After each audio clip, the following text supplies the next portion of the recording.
Ini taman di antara yang menamakan ini taman surga, teman-teman, bukan saya, Nabi. Makanya dinamakan ad-dinun nasiha. Agama itu intinya nasihat. Kalau haji intinya Arafah, agama intinya nasihat. Mau mendengar nasihat itu sudah luar biasa, teman-teman. Itu di antara nikmat Allah yang antum harus syukuri. Kalau ada orang berdiri di masjid, kemarin saya ngisi di Jakarta, di Depok, di beberapa tempat di Jakarta. Kalau ada orang berdiri lalu mengajak setelah ini ada kajian, lalu hati antum mengatakan, apalah yang mau dengar, langsung pergi. Itu tanda bahwa na'udzubillah, saya tidak menuduh, tanda bahwa ada yang sudah hilang dari keimanan yang kau punya.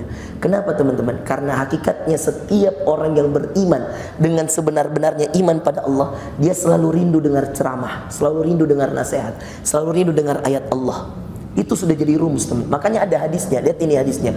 Man yuridillahu bihi khairan yufaqihu fiddin. Siapa yang Allah inginkan kebaikan untuknya, Allah jadikan dia mengerti agama ini.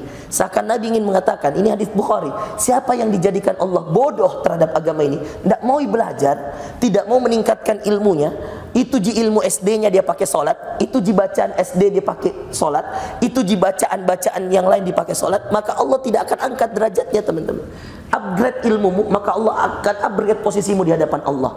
Man yuridillahu bi khairan yufaqihu fiddin. Siapa yang Allah inginkan kebaikan, Allah jadikan dia mau belajar agama, mau hijrah, teman-teman. Deng Uki sudah hijrah, antum masih kayak gini. Dia udah sampai Ternate bawa Quran, dia sudah sampai Enrekang bawa Quran. Kita masih kayak gini-gini aja, coba bayangin. Dia tidak pernah sholat dulu, dia minum dulu, dia pukul wasit, semua kejelekannya. Dia cerita itu dengan nangis depan saya. Mulai dari rambut mohaknya, saya nak suruh cukur. Saat boleh nggak punya rambut begini? Saya bilang haram. Saya bilang, kenapa? Ada hadisnya, baca sendiri. Saya bilang, kalau begitu cukur mah. Itu waktu saya cukur di Moratu Indah, di Paksi waktu itu wartawan. Saya tidak pernah nyangka ini orang terkenal, bos. Saya datang ke sana, wartawan sudah kumpul. Dari semua media online, media surat kabar, dan saya cukur itu. Dan katanya orang-orang anak-anak sport waktu itu, kita orang paling pertama berani pegang kepalanya Deng Uki. Saya bilang, kepala manusia gini juga, tidak ada bedanya. Subhanallah, teman-teman, percaya sama saya.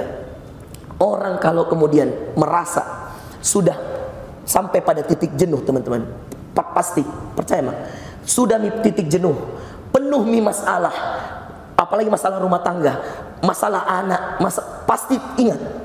Percaya sama saya, kamu lihat orang yang seperti ini, siapa yang dia cari? Ustadz, kiai. Kalau sudah titik jenuh, teman-teman, apa yang dia mau dengar? Nasihat. Dan semua orang, dengerin teman-teman, ini kisah nyata. Semua orang yang datang ke saya dengan menceritakan semua masalahnya, biar saya suruh mungkin lompat dari lantai 10, dia akan lompat. Kalau saya suruh bangun tahajud, dia akan bangun. Bahkan saya suruh biasa kadang-kadang bangun jam 3, rutinkan 30 hari. Saya bilang 1 bulan, ayo tahajud saya tantang. Dia sudah bangun dari jam 2. Orang, jangan antum seperti orang yang nanti punya 1000 masalah, baru antum mau kembali pada Allah. Menyesal antum.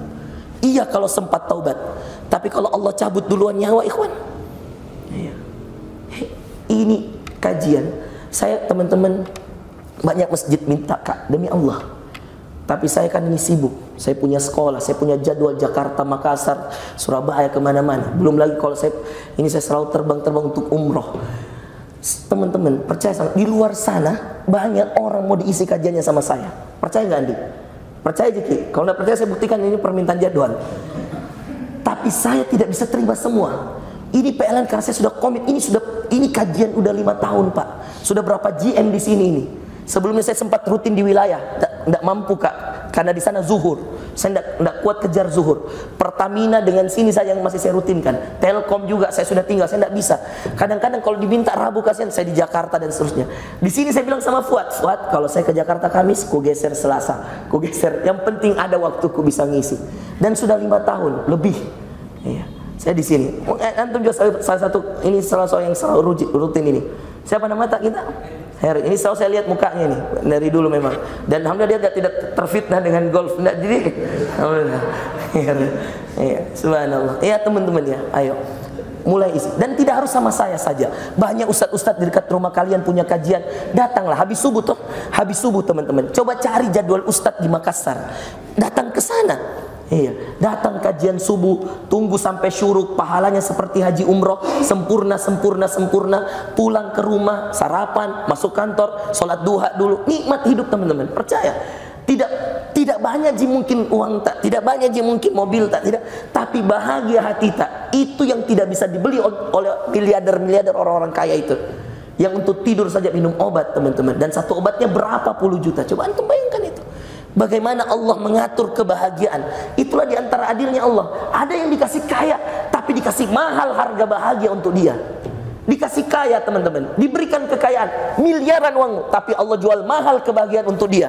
Dia punya 50 miliar, tapi Allah jual 100 miliar untuk bahagia. Dia tidak sanggup bayar. Padahal di saat yang sama orang cari 1 juta 1 bulan, dia bisa tidur dengan nyenyak, bahagia dengan istrinya, karena Allah berikan harga bahagia untuk dia 50 ribu. Jadi Anda punya uang, belum tentu Anda bahagia, karena Allah yang jual kebahagiaan itu. Makanya datangi sumber kebahagiaan agar murah bahagia itu, gampang bahagia itu. Mau tidur aja minum obat, ginjal apa enggak stres? Tiap hari obat baru tidur.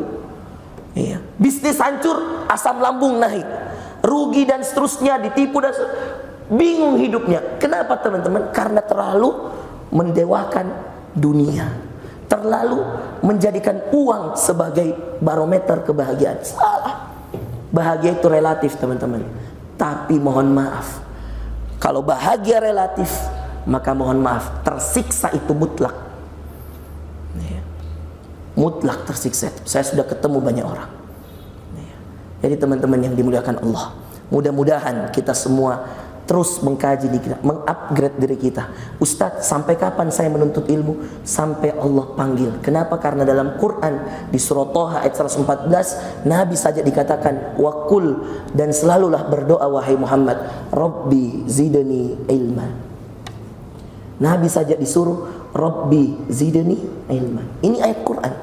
Katakanlah wahai Muhammad, ya Allah, tambahkan terus bagiku ilmu. Karena ilmu itu tidak ada ujungnya teman-teman. Saya makin S3, makin bodoh saya rasa diri saya.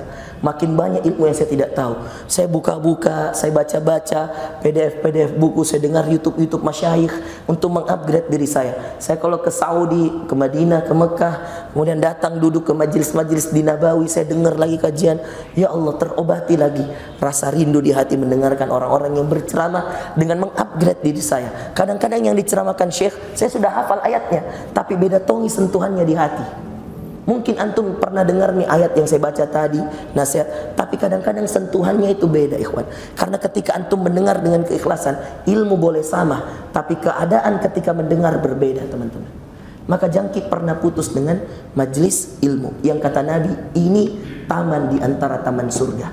Terakhir teman-teman, Nabi menamakan majlis ilmu ini tempat paling baik menghapus dosa. Kenapa? Karena setelah majlis, Nabi mengajarkan kita doa kafaratul majlis. Kita tahu itu apa artinya kafarah. Kafarah itu penghapus dosa-dosa.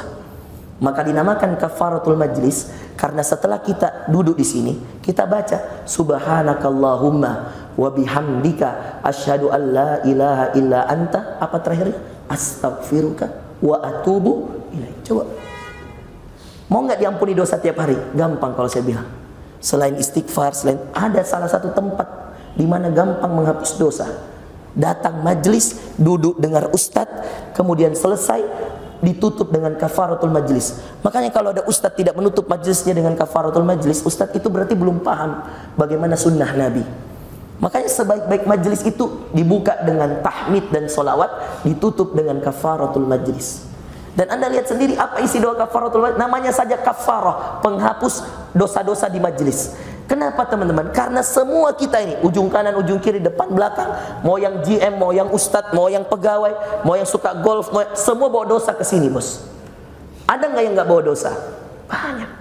Semua bawa dosa, nggak ada yang nggak. Makanya dinamakan kafaratul majlis. Sampai seorang Abu Bakar As-Siddiq kalau datang majlis tidak mau jauh-jauh, dekat-dekat. Apa dia bilang? Apa yang kemudian dia inginkan? Dia katakan, karena saya datang untuk menghapus dosa, maka semakin dekat saya dengan sumber ilmu itu, semakin mudah dosa-dosa diampuni. Bayangkan sekelas Umar bin Khattab tidak mau meninggalkan majlisnya Rasulullah SAW.